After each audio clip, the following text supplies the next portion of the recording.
Buenas noches, iniciamos en este momento un nuevo programa en Guadalquivir Televisión que lleva por título, lo acaban de ver en la cabecera, Entre Dos.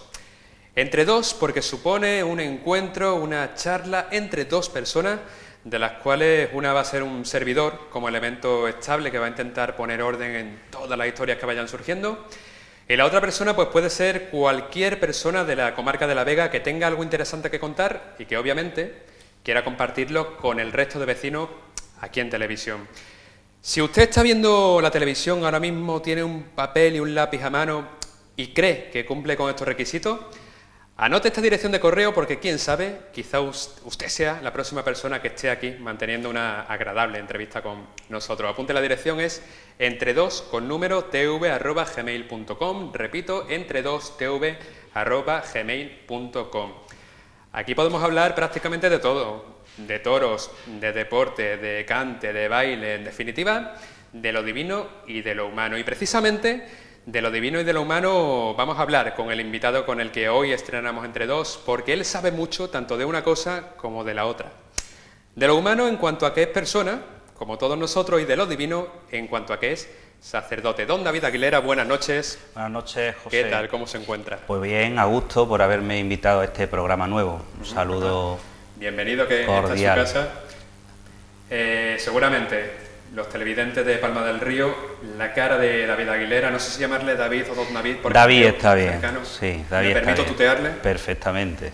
Comentábamos que los televidentes, sobre todo de Palma del Río, conocerán, les sonará la cara de David Aguilera, porque él es párroco de Nuestra Señora de la Asunción de esta localidad, de Palma del Río, y los sacerdotes sabemos que tienen ahí una cierta visibilidad, además pasa mucho en las localidades así medianas, como es el caso de Palma, que aparte de que son sacerdotes las 24 horas del día, pues prácticamente todo el mundo lo conocen, tanto por la labor que desarrollan en la iglesia, como por la que desarrollan fuera de ella. Don David, perdóneme, sí.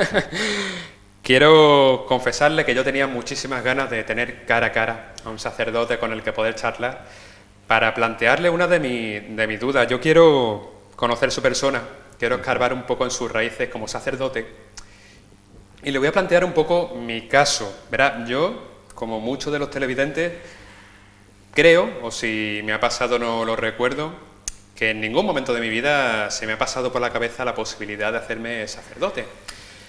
Entonces me pregunto, las personas que optan por dejar su vida habitual y pasar a llevar una vida más sacrificada, como es, imagino que será la del sacerdote, ¿por qué lo hacen?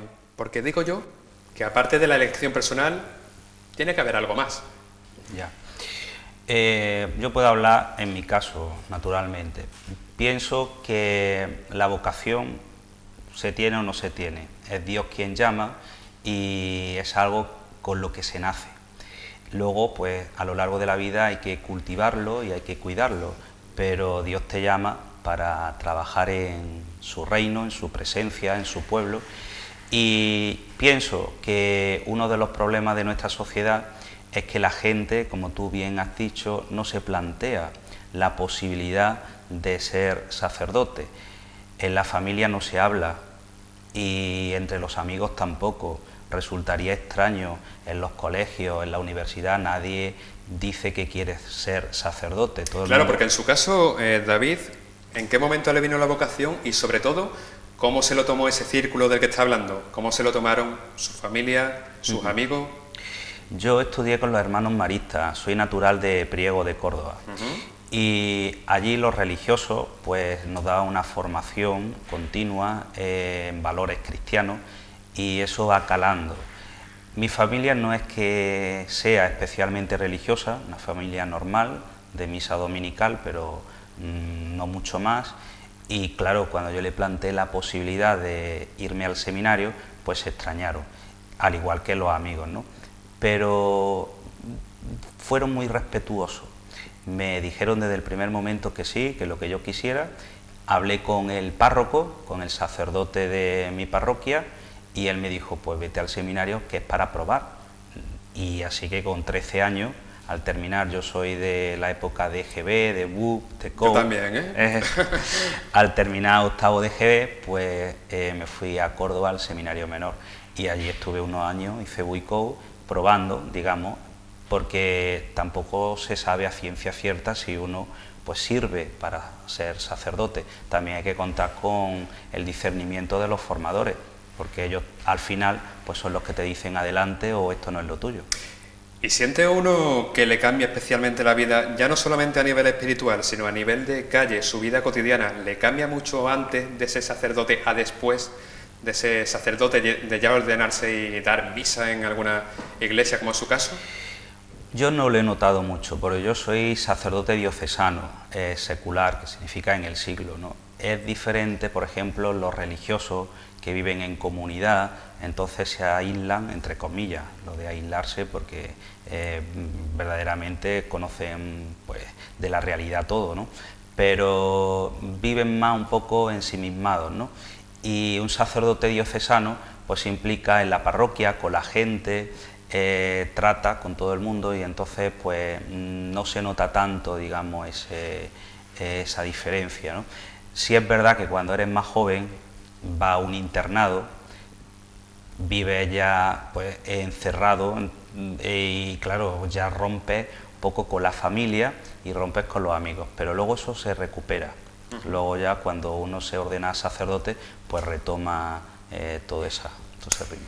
Quería hablar un poco de su día a día. Lo he comentado antes, el que es sacerdote lo es las 24 horas del día, como el que es periodista, pues también no le queda más remedio que... También es una vocación. También nace uno con la vocación claro, de... ¿cómo sabe uno que quiere ser cura? Pues como sabe uno que quiere ser médico o periodista. Entonces la pregunta sería, cuando uno es sacerdote, en su caso, ¿es muy complicado separar al David persona que está en la calle del don David sacerdote? Es complicado y además yo creo que no debe hacerse, porque para la gente siempre era el cura. Lo mismo que el alcalde siempre será el alcalde y lo mismo no debe hacerse. Es verdad que también hay que distinguir cuando yo hablo en nombre de la Iglesia, en nombre del magisterio, cuando actúo como o ejerzo como párroco, cuando transmito doctrinas desde el ambón en una homilía, pues digamos que represento de una forma ya más estricta a la institución. Y hay que distinguirlo de cuando uno pues está con los amigos y a lo mejor se toma una cerveza o se relaja uno y comenta cosas que a lo mejor no se ajustan al 100% al pensamiento, digamos, de la Iglesia, ¿no? Pero para la gente lo que hace el cura lo ha hecho el cura, sea dentro de la Iglesia o sea fuera.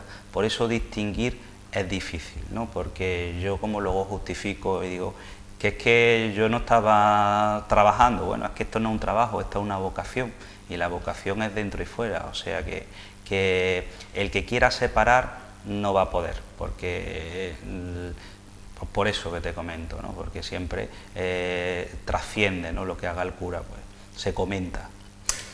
Me comentaba que este David, cura y persona, la misma persona, sí. Nació en Priego de Córdoba, sí. Y actualmente se encuentra en Palma del Río. ¿Cuánto tiempo lleva aquí? Pues el 24 de septiembre, creo que hace ya 6 años. Vine un poco accidentalmente. Yo estaba de párroco en Pedrabaz. Ajá. Antes estuve en Fuentebajuna. Y don Sebastián, que era el párroco de la Asunción, cayó enfermo.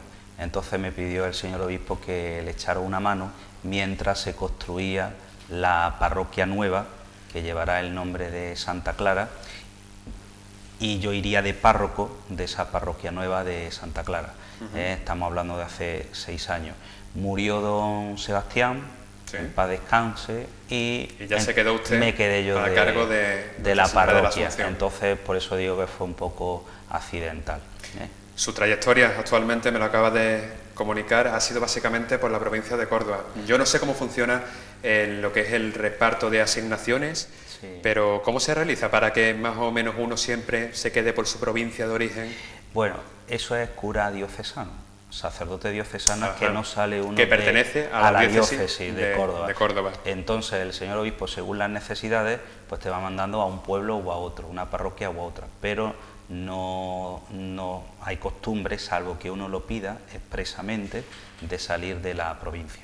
Algunos pues piden ir de misionero o por razones ya más complicadas, pues entonces uno sale, pero lo normal es que uno se quede dentro de la provincia. Por eso digo que no es el caso de los religiosos o religiosas que se mueven más. A pesar de estar dentro de la provincia, yo imagino que cada pueblo, como cada casa, es completamente diferente una de otra. ¿Fue muy grande el choque al encontrarse con Palma del Río? ¿Cuál fue el trato que tuvo con los feligreses? ¿Cuál es el que tiene actualmente? Yo tuve buena acogida. Tengo que decir que por todos los pueblos por los que he pasado, pues me he sentido muy a gusto y muy arropado por la gente. Es verdad que Pedrabá, que era mi anterior parroquia, es un pueblo chiquito, de unos 3.000 habitantes, entonces allí el sacerdote sí es una autoridad y sí es verdad que la gente está muy, digamos, muy relacionada con el sacerdote, y entonces es una cosa diferente, ¿no? Aquí Palma del Río, al tener 20.000 habitantes, pues es un poco más frío, ¿no?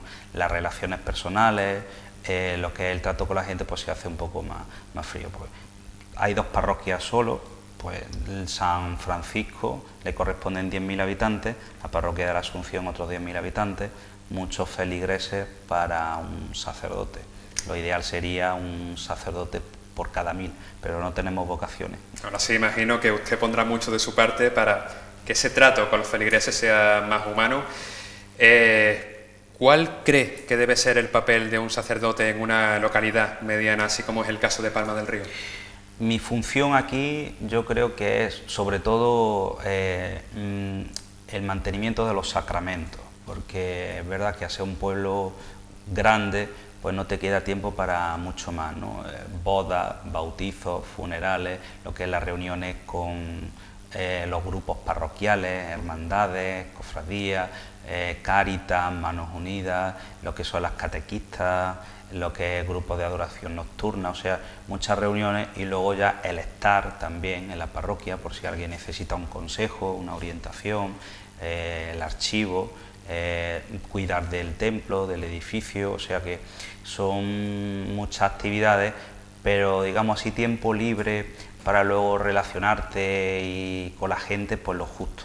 Tampoco, si estuviéramos más sacerdotes, pues uno se dedicaría a una cosa a otra, pero el trato, bueno, pues lo que va uno por la calle, pues va saludando a un lado y a otro, pero así al final se reduce a la gente que está más en la parroquia y con las que tratan más, pero claro, esos pobres, lo ideal sería atraer a los que no vienen a la iglesia, pero para eso hay que tener también tiempo y salir fuera. No hace mucho visitábamos, los espectadores lo recordarán seguro, visitábamos para la grabación de nuestro programa Lugares esa parroquia de la que está hablando tanto y también, y pudimos comprobar que es un edificio francamente impresionante, muchos de los monumentos que tenemos en Palma del Río. ¿Qué siente uno cuando tiene como oficina de trabajo un edificio tan emblemático con tanta historia? Bueno, verdaderamente se trata de un edificio histórico, artístico impresionante. Muchas veces valoramos más lo de fuera y le damos a todo pues, más protagonismo cuando en nuestra casa tenemos algo que... La torre es una maravilla. Además, por la iglesia se entra precisamente por la torre, que eso no es algo muy común. Una torre de 54 metros necesita reforma, pero estamos como siempre, sin dinero para poder pues, ayudar en ese mantenimiento, ¿no? Y bueno, es responsabilidad porque la parroquia, pues, si no parroquia iglesia, la primera noticia que tenemos es del siglo XIII, o sea que 1270 creo, nada menos. Sí, de una carta de un obispo que nos habla de una iglesia en Palma. Luego ya en el siglo XIV, pues porque de ahí no queda nada, y en el siglo XIV con Alfonso XI pues nombra al primer conde de Palma, Bocanegra, y entonces reconstruye lo que es la iglesia y se mantiene hasta el 17, que se tiene que echar abajo porque los avatares de la historia pues así lo han... Y la que conocemos ahora, que es de estilo barroco, ya es del siglo XVII, empezó, que duró 100 años, 1770, creo que se concluyó la parroquia. Bueno, un estilo barroco, hay una cúpula rococó y nada, un patrimonio que es de todo, que no es solo de la Iglesia Católica, sino que es de todo. Porque realmente impresionante. Ahí, claro. Y que deben conocer pues todas las personas que nos estén viendo, si todavía no la conocen, que vayan a Palma del Río, a la parroquia de la Asunción. Llevo entendido que de los 6 años que llevas, perdona, pero es que no termino de acostumbrarme a llamarle de tú en este caso. Claro. De los 6 años que llevas en Palma del Río, tengo entendido que uno de los momentos que recuerda con mayor cariño es la coronación de la Virgen de Belén. ¿Cómo recuerda ese día?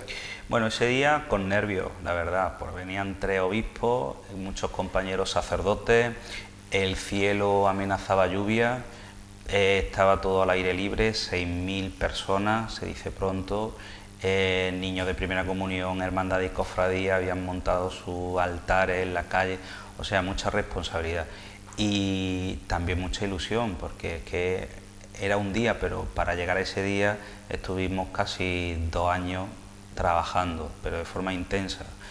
La organización perfecta, hombre, siempre hay alguna cosilla, pero nada grave, o sea que todo, yo tengo muy bien sabor de boca y el día que me vaya de Palma del Río será una de las cosas que yo recuerde con más cariño, pues la coronación de la Virgen. He de decir que la corona del niño fue donada por el pueblo. Ajá. En las casas siempre hay oro suelto, anillos, pendientes, pulseras que se fundieron para hacer la corona del niño. Algo que no sirve para nada, porque eso no lo vas a vender tú, porque eso no te da nada. Y entre todo, de lo que no sirve, entre todo se fundió y se le hizo al niño la corona de oro. Yo mismo entregué el anillo de mi ordenación sacerdotal donde mejor que la corona del niño. O sea que lo del oro es lo de menos, es el fervor de la gente y el cariño que le tiene a la patrona, que ahora estamos en las fiestas patronales. Conserve ese momento, porque eso ya es historia de Palma del Río. Ya le conocemos un poquito más en persona. Me gustaría hablar con usted de esa actualidad que tanto nos afecta de un modo o de otro, porque nos encontramos en un tiempo, si ya convulso fue el siglo XX, ¿cómo se presenta el XXI? ¿Es fácil ser sacerdote en una época así? Yo creo que siempre es fácil y siempre es difícil, pero no en el siglo XX y siglo XXI, sino siempre. O sea que porque ya en los primeros siglos se perseguía a los cristianos durante la invasión musulmana, pues luego total que siempre es fácil, siempre es difícil. Si se tiene vocación y uno tiene la idea clara y uno sabe, pues relativamente fácil. Ahora, difícil porque el papel de la Iglesia es denunciar las injusticias y anunciar la palabra de Dios. Y no todo el mundo encaja eso.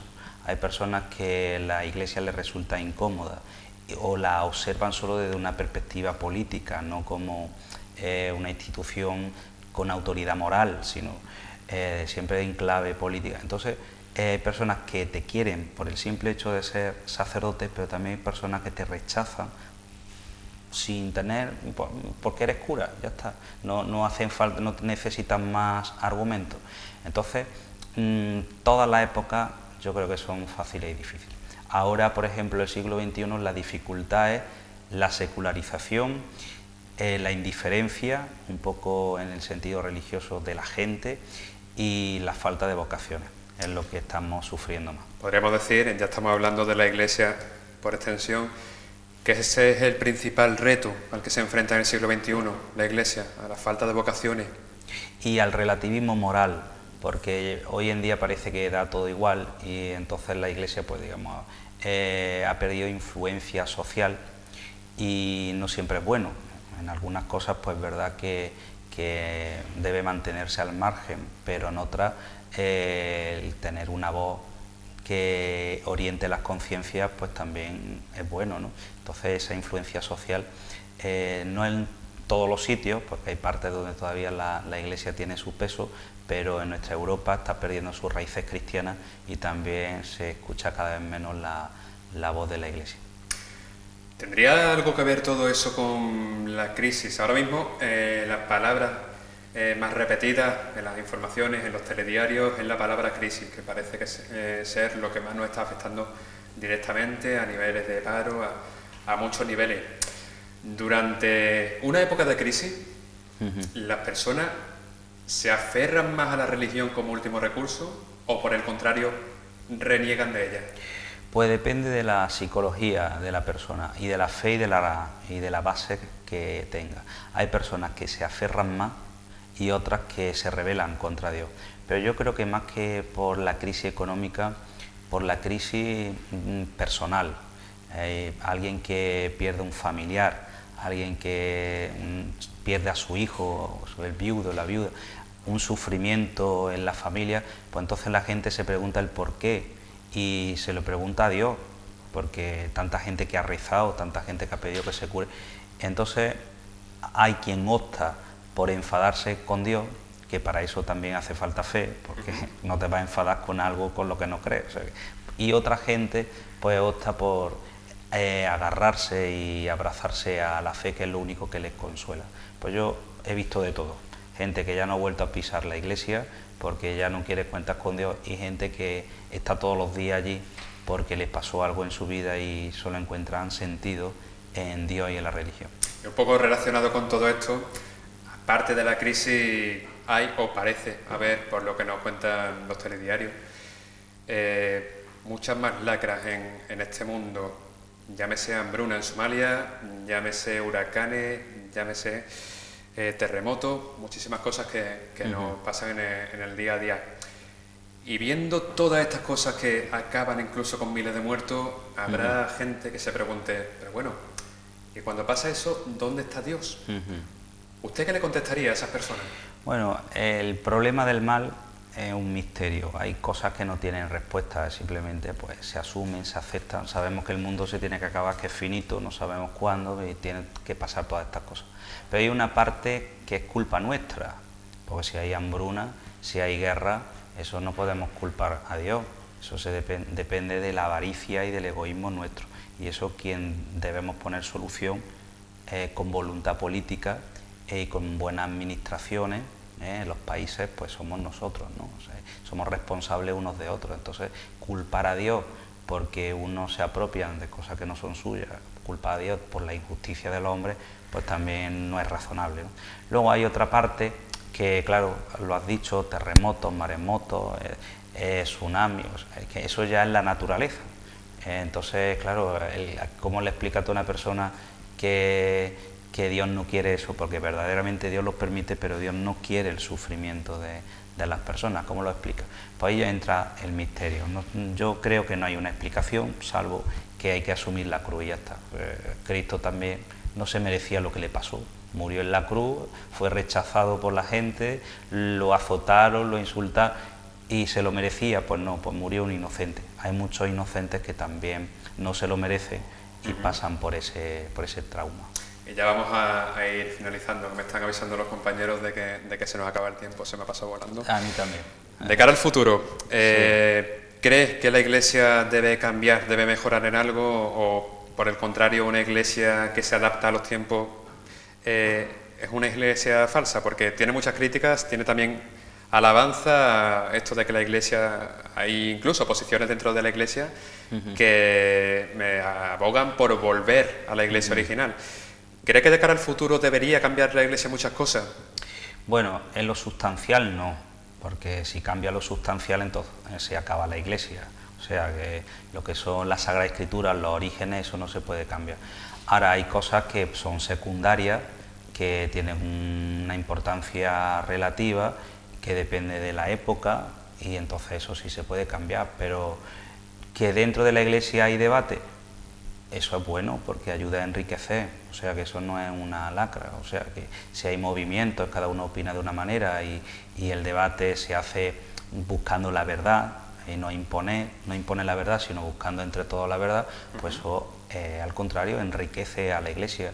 Una unidad en la pluralidad es algo bueno, pero claro, ¿qué debe cambiar? Doctores tiene la Iglesia, yo no soy quien para decirle. Pienso que lo primero que tenemos que cambiar somos nosotros, porque la Iglesia lo forman las personas, y si las personas somos más buenas, pues la Iglesia será más buena, y si las personas somos más malas, pues la Iglesia será más mala. En disciplina eclesiástica, pues eso ya me salgo un poco por la tangente y no me corresponde a mí. Pues como dicen al final de sus oraciones, si esto va a ayudar a mejorar el mundo, amén. Amén. Que así sea. Que así sea. David Aguilera, ha sido un placer. Tenía muchas ganas de conocerlo en persona. Me podría tirar horas hablando con usted de lo divino y de lo humano, como hemos dicho al principio.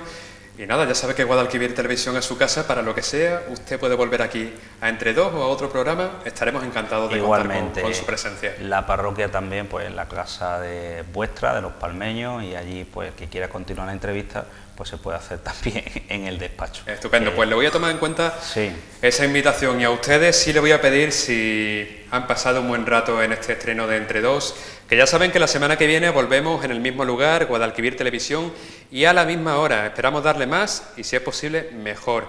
Gracias, un abrazo y buenas noches. Buenas noches.